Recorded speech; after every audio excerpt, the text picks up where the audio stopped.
سامعین، آج کی تاریخی کہانی ANP کے صدر عثمان یار ولی کے والد عبدالولی خان کی اپنی کتاب میں سے لی گئی ہے، جس میں انہوں نے عثمان یار کی دردناک پیدائش اور بیوی کی دردناک موت کا بھی ذکر کیا ہے۔ اس سٹوری کا دلچسپ پہلو یہ ہے کہ یہ میری نظر سے زندگی میں پہلی بار گزری، اور امید یہی ہے کہ آپ دوستوں میں سے بہت سے لوگ اس سے ناواقف ہوں گے۔ ولی خان اپنی پہلی بیوی تاجو کی دردناک جدائی کا ذکر اپنی کتاب باچا خان اور خدائی خدمت گاری میں کرتے ہوئے لکھتے ہیں۔ 1949 مارچ کا پہلا ہفتہ تھا۔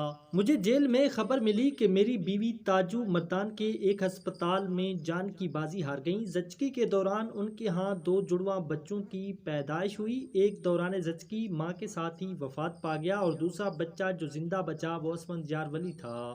مجھے اس دن ایسا محسوس ہوا کہ پوری جیل میں جو میرے دوست احباب میرے ساتھ پابند سلاسل تھے، سب کو خبر تھی کہ میری بیوی فوت ہو چکی ہے، کیونکہ ان کی وفات کو 2 ہفتے ہو چکے تھے۔ ان کی وفات 14 فروری کو ہوئی تھی۔ سب کو خبر تھی، مگر غم و الم کی یہ خبر کوئی مجھے نہ بتا سکا۔ ولی خان اپنی بیوی کو یاد کرتے ہوئے لکھتے ہیں کہ اس میں کوئی شک نہیں کہ مجھ پر جتنی بھی مصیبتیں آن پڑی تھیں، جیل بھی انگریزوں کے زمانے کی جیل سے زیادہ وحشی تھی۔ میری تمام جائیداد بحق سرکار ضبط ہو چکی تھی۔ میری بیوی اور بچے بے سہارا ہو چکے تھے، مگر اس وقت یہ تسلی رہتی تھی کہ تاجو ہے وہ سنبھال لے گی، اور حقیقت بھی یہی تھی کہ وہ بہادر خاتون تھیں۔ میرے قید و بند کے زمانے میں بھی انہوں نے گھر اور بچوں کو سنبھال رکھا تھا۔ جب بھی ان کا خط بڑی مشکلوں اور خفیہ طریقے سے مجھے ملتا، انہوں نے خط میں ہمت اور حوصلے کی باتیں لکھی ہوتی تھیں کہ میرا حوصلہ بڑھ جاتا، اور مجھے اطمینان تھا کہ تاجو گھر اور بچوں کی دیکھ بھال میں کوئی کسر نہیں چھوڑ رہی ہے۔ قیوم خان جو اس وقت صوبہ سرحد کے وزیر اعلیٰ تھے، انہوں نے جب میری جائیداد ضبط کرنے کے احکامات جاری کیے تو پولیس میرے گھر پہنچ گئی اور گھر کا سارا سامان بھی ضبط کیا۔ اس کارروائی کے دوران جب پولیس کی نظر ایک جھولے پر پڑی جس میں میری 1 سالہ بچی نسرین سوئی ہوئی تھی، تو انہوں نے بچی کو اٹھا کر نیچے پھینکا اور وہ جھولا بھی بحق سرکار ضبط کر لیا۔ اب گھر کی یہ حالت ہو گئی تھی کہ ایک چیز بھی باقی نہیں رہی تھی، صرف گھر کی دیواریں رہ گئی تھیں۔ ایسے حالات میں جب تاجو کے بھائی اور ماں ان سے ملنے آئے اور ان سے اپنے ساتھ چلنے کو کہا کہ دیکھو تم پہلے بھی تو اکیلے رہتی تھیں، ولی خان اکثر جیل میں ہی رہتے ہیں، مگر اب دیکھو کہ گھر کا سامان بھی قیوم خان کی پولیس لے گئی ہے، اب ہمارے ساتھ چلو، ادھر کیسے رہو گی؟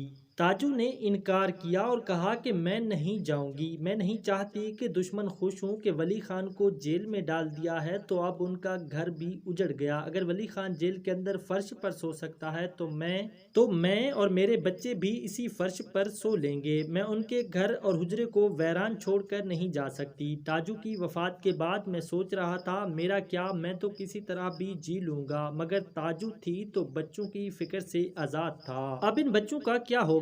بعد ازاں مجھے جیل سے 1 ماہ کے لیے پیرول پر رہائی ملی۔ میں جہاں زیب نیاز میرا خالہ زاد اور تاجو کے بھائی کے پاس گیا۔ شاہی باغ جہاں میرا گھر تھا مکمل اجڑ چکا تھا۔ میرے بچے تاجو کی ماں کے پاس تھے۔ میں نے اپنی ساس سے درخواست کی کہ اگر آپ اجازت دیں تو میں تاجو کے تابوت کو یہاں سے شاہی باغ منتقل کرنا چاہتا ہوں۔ انہوں نے اجازت عنایت کی۔ ہم جب تابوت کو منتقل کرنے لگے تو تابوت کے اوپر تاجو کا بنارسی جوڑا پڑا تھا، وہی جوڑا جسے پہن کر تاجو میرا گھر بسانے آئی تھی، اس آرزو کے ساتھ کہ وہ میرے گھر کو 4 چاند لگائے گی، اور آج اسی گھر سے ہم ان کی لاش کو اسی جوڑے میں منتقل کر رہے تھے۔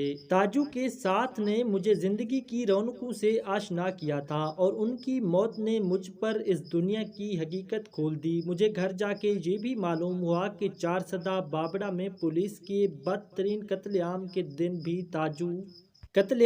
دن بھی تاجو اس جلوس میں شریک تھیں اور ان کو ایک گولی بھی لگی تھی۔ اس دن تاجو نے اپنے دوپٹے سے زخمیوں کی مرہم پٹی کی تھی۔ سامعین، 4 بابڑہ قتل عام میں جس میں تاجو بھی زخمی ہوئی تھیں، اس واقعے کا تھوڑا پس منظر بھی آپ کے ساتھ شیئر کرتے چلیں۔ اس سے پہلے آپ دوستوں سے ایک چھوٹی سی گزارش ہے کہ اگر آپ کو ہمارا کانٹینٹ پسند آیا ہے اور اگر آپ اس طرح کی تاریخ پسند کرتے ہیں تو ہماری حوصلہ افزائی کے لیے اس اس چینل کو سبسکرائب کر لیجئے کیونکہ ہم روزانہ کی بنیاد پر ایک نئی سٹوری اس چینل پر پوسٹ کرتے ہیں۔ 5 اگست 1948 کو چارسدہ کے ڈویژن مجسٹریٹ نے چارسدہ بابڑا کے علاقے میں دفعہ 144 نافذ کر دیا تھا کیونکہ ولی خان کی تنظیم خدائی خدمتگار کے کارکنان خان عبدالغفار خان کی رہائی کے لیے احتجاج کر رہے تھے۔ 12 اگست 1948 کو صوبہ بھر سے خدائی خدمتگار تنظیم کے ارکان بابڑا جمع ہو گئے۔ بتایا جاتا ہے کہ اس احتجاج میں شامل افراد کی تعداد 25,000 کے لگ بھگ تھی۔ اس مظاہرے کو روکنے کے لیے صوبائی انتظامیہ نے پولیس اور پیراملٹری فورس کی بھاری نفری بلا لی۔ ہزاروں لوگ جمع ہو چکے تھے کہ اچانک نہتے کارکنوں پر گولیاں برسنے لگیں۔ اس فائرنگ کے نتیجے میں سرکاری اعلان کے مطابق 25 افراد ہلاک اور 35 زخمی ہوئے، مگر غیر سرکاری اندازے کے مطابق اس قتل عام میں مرنے والوں کی تعداد 600 سے بھی زیادہ تھی۔ بیشتر لاشوں کو نہایت پراسرار طریقے سے ٹھکانے لگا دیا گیا۔ زخمیوں کو سرکاری ہسپتال میں داخل کرنے کی اجازت نہ دی گئی اور انہیں طبی امداد سے محروم رکھا گیا۔ قیوم خان نے فائرنگ کے اس واقعے کے فوراً بعد چوک یادگار پشاور میں تقریر کرتے ہوئے کہا کہ انہوں نے بابڑا میں خدائی خدمتگاروں کو وہ سبق دیا ہے جسے وہ زندگی بھر یاد رکھیں گے۔ قیوم خان نے مزید کہا کہ ہم نے بابڑا میں دفعہ 144 نافذ کر دیا تھا۔ جب لوگ منتشر نہیں ہوئے تو تب ان پر فائرنگ کی گئی۔ یہ لوگ خوش قسمت تھے کہ پولیس کے پاس اسلحہ ختم ہو گیا، ورنہ وہاں سے ایک بھی آدمی زندہ بچ کر نہ جاتا۔